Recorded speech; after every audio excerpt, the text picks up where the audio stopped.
So we're going to start real quick reviewing the Russian Harlequin. This character is sort of a fool, sort of an assistant to Kurtz. He's described by Marlowe as being, improbable, inexplicable, and altogether bewildering. Why is he there? Where does he come from? How could he even be there? All by himself. This is the odd thing to Marlowe. And Marlowe says that he was seduced into something like admiration, like he envied him, probably because of how free he was, and also his relationship to Kurtz, that he had been, freely moving through the wilderness without being in any danger. He says that he had been going through on his own, and that nothing had happened to him, and that it made him seem invincible in a way. And I think that Marlowe admired that. He says, I did not envy his devotion to Kurtz, though he had not, because he had not meditated over it. It just came to him, and he says, I must say, to me it appeared to be the most dangerous thing in every way he had come upon so far. That this is the most dangerous thing to him, is his devotion to Kurtz. Of course, the reason it asks irony there is because it is somewhat ironic for Marlowe to say that, because this is the most dangerous thing for Marlowe also, as we'll come to see, that this almost gets him killed as well, his devotion to Kurtz. The Russian says, the Harlequin says, he made me see things, he enlarged my mind. He says he helped him through 2 illnesses, and that usually when Kurtz went out, he wandered alone. And that Kurtz took from him, he says, he almost shot me, and I don't blame him. So Marlowe asks why, and he says, well, because he wanted my ivory. I had ivory, and he took it. And so sometimes he had to be careful, because if Kurtz was in the wrong mood, he might be in danger. If he was in the right mood, it would be okay. According to the Russian, he says, you can't judge Mr. Kurtz as you would an ordinary man, that Kurtz is somehow, not normal. This is, again, the idea that Kurtz is somehow godlike or king-like. The man suffered too much, and he hated all this, and somehow he couldn't get away. And then he's not mad, that people adored him. That he didn't like what was happening in the jungle, but he couldn't stop it either, is what he's saying. And so you have to wonder, is that true? Did he really have the inability to stop it, and did he really hate it? Kurtz had been absent for several months, getting himself adored, Marlowe says, probably. He says probably he's getting himself adored. He says that sarcastically. Evidently, the appetite for ivory had gotten the better of, shall we say, his less material aspirations. So that he thought, Kurtz liked doing all of this. He liked being godlike. He liked having the money, and that he wanted to also be in power and to be adored. Some of the setting, the woods were unmoved, like a mask, heavy, like a closed door of a prison. They looked like the air of hidden knowledge. We do have several instances of light and dark again in here. The lightness of the sky was described as too dark, more dark than it's ever been. The Harlequin himself has light and dark across his faces. His face is like an autumn sky that is sometimes light and sometimes dark very quickly. So there's also some of this darkness in the jungle again, that he feels trapped by the setting, that it's like a prison, unapproachable silence. He just can't get away from it. And the jungle is the heart of darkness, after all. Then we find out that there are actually heads on stakes. He says, I'm not disclosing any trade secrets. In fact, the manager said afterwards that Mr. Kurtz's methods had ruined the district. And this says, it only showed that Mr. Kurtz lacked restraint. You'll remember we talked about the freedom, that being in the darkness and giving into the heart of darkness in you means giving into the savagery in yourself, the uncivilized self, and therefore not having restraint. Civilization restrains us. It holds us from doing the things that we just want to go do. That if Kurtz wants to put somebody's head on a stake, he can do that because he's not restrained. He is uncivilized. He is given into the heart of darkness. But we don't go around doing that just because someone irritates us or won't give us their ivory. We don't put their head on a stake. And that's the point of that quote. That his various lusts, the things that he wanted, he would just go get them or take them, and that he maybe it couldn't be covered by just being able to talk, so he would put somebody's head on a stake. You also have the notion, before I leave that the heads on a stake also were worshiping Kurtz, that all of them were facing the house, whereas one was facing outward. And you have the sense that Kurtz set them up there to continue to worship him also. Kurtz was uncomplicated savagery was positive relief, being something that had a right to exist, obviously, in the sunshine. He liked the fact that, okay, I could deal with the savagery that was there because it was normal, but I can't deal with them. He's saying, I can't deal with the way they treat Kurtz and that they worship him. He doesn't want to be told, like, the crawling when the Harlequin tries to tell him about that. So they get Kurtz on the steamboat, and he talks about his voice. He's lost his morality and his center as a person. He's given into the darkness, and it has eaten away his body. But he still has the powerful voice. And why would he have such a powerful voice? Maybe it has something to do with the fact that even if you're losing your strength, you still have your ability to communicate with others and maybe warn them that you don't necessarily want to go into the heart of darkness.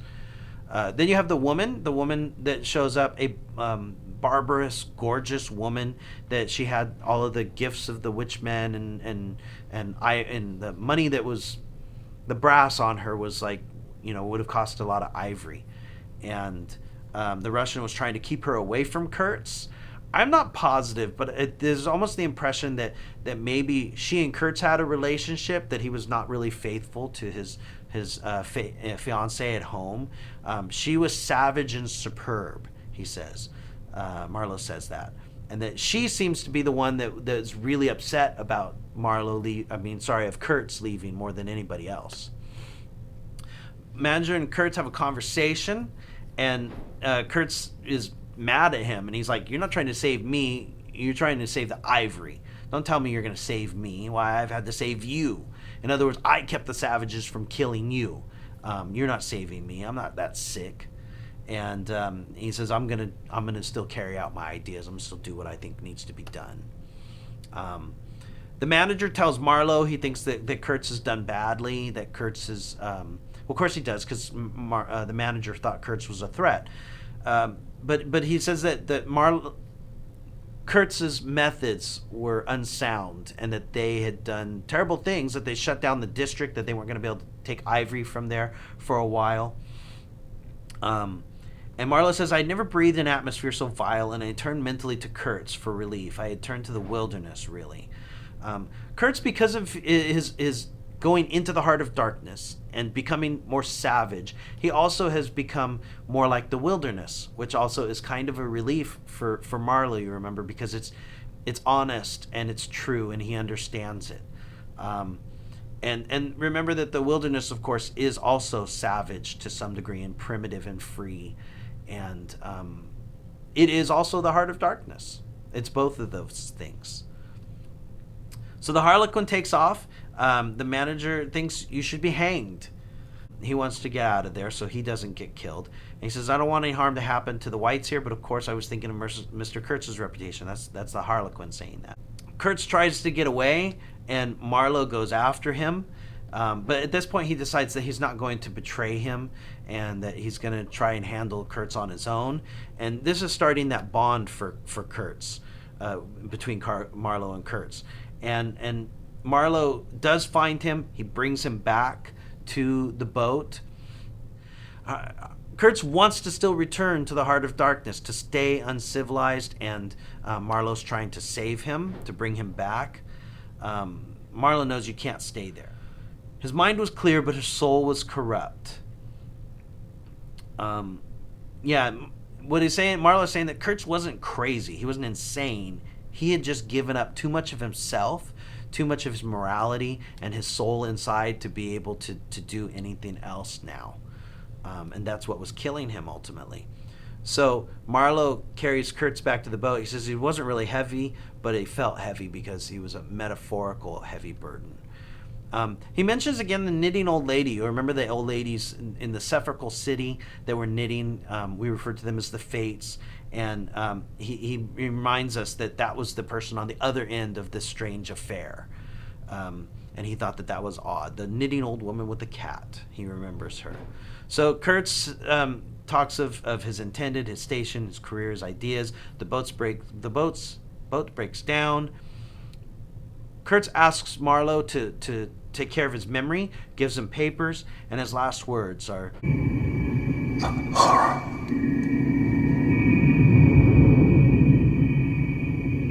Horror. I blew out the candle and left the cabin. Well, a lot of people talk about, what does the horror mean? What was the horror? Is it the savagery? Is it the colonialism? There's a lot of different ways to look at that line. Maybe it's all of it. Maybe it's everything that Kurtz has had to be, going through. That he knows what he gave up. He knows what he could have been. He knows what could have happened. He knows what he did. All of these different things could be horrifying to him at this point. And so, blowing out the light is symbolizing, the light goes out. Now he's consumed by the darkness. When you go to death, you go to, your final darkness. The significance of the last words, the horror, we talked about that. Okay. So Marlowe goes back to the sepulchral city, and he thinks that he summed it up. He was a remarkable man because he had something to say. Marlowe was worried that he would be buried, but he doesn't get buried. And says he's kind of like crazy, unstable for a while. And then he goes to meet the intended, Kurtz's fiance. And he was in charge of Kurtz's memory. So he goes there, and he tells her one final thing. They talk for a while. She talks about how upset she was. And he tells her that, she asked what were his last words, what were Kurtz's last words, because she thinks that Marlowe was his best friend. And Marlowe tells him that Kurtz's last words were, your name. He doesn't tell her the truth. Remember that Marlowe said he hates a lie, that to lie is like death.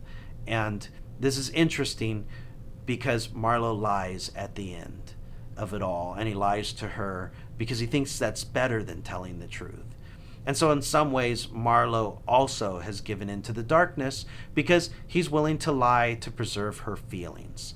We have the final lines of the book. The tranquil waterway leading to the uttermost ends of the earth floats sober under an overcast sky. I think that's supposed to be somber, not sober. Floats somber under an overcast sky, seem to lead into the heart of immense darkness. The end. So this is like a postscript to the book, just to finalize it. Why read this book? Well, there's certain ideas in there, other than imperialism. We can talk about how you give up yourself when you give in to your desires, when you give in to say materialism, or when you don't consider the feelings of others.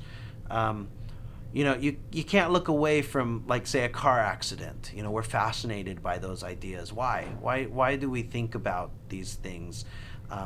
Why is it that people want to see what happened in a car accident, for example? Even the most civilized can become the most savage. What does it mean to be civilized and savage? In some ways, this book is talking about those ideas, the differences between the two. What does that mean, and who gets to define that? It's an interesting idea. Do the savages think they're savage? Of course not. What did they think about the whites who are there in their country? These are some of the things that you could think about in terms, when you're thinking about this book. Think about that painting again. Blindfolded light bearers burned those they wished to enlighten. How is this seen in our life? You had that painting of the woman who was bearing, blindfolded but carrying a torch. Maybe you bring these ideas and you hurt people with the truth sometimes. That's also what Marlowe didn't do. Or did he hurt her? Maybe he hurt the intended by not telling her the truth about the final words, right? Because he lies. He doesn't tell the truth. And so does he burn her or not? You have to decide on that. And also, what does the horror mean? What is the horror that Kurtz finally saw? Civilization has been built on the back of cruelty. Is that necessary? Do the ends justify the means? We talked about this a little bit, that building a country, like our country, for example, it is built with blood, and quite often the blood of slaves, the blood of conquered people, the blood of natives. And that's one reason to look at this book, to think about those ideas, to think about if you have a good reason for doing something, is it all right to do that anyway? Please put any questions or maybe comments, something you think of, in the comments on the video, any of the videos. Also, you can send me a remind chat with questions, and I can answer them there. It'd be better if you put them in the comments, because if I answer in the comments, other people could read them, and that would be helpful. And additionally, I want to point out, just in case you didn't see it, one of the favorites that I favorited on this channel is for I forget the exact title now, the Thug's Guide to Heart of Darkness. It's funny, and it does give a summary, and you might enjoy watching it, maybe to help you understand the book a little bit better too. All right? Any questions, comments, let me know. Thanks, guys, for watching.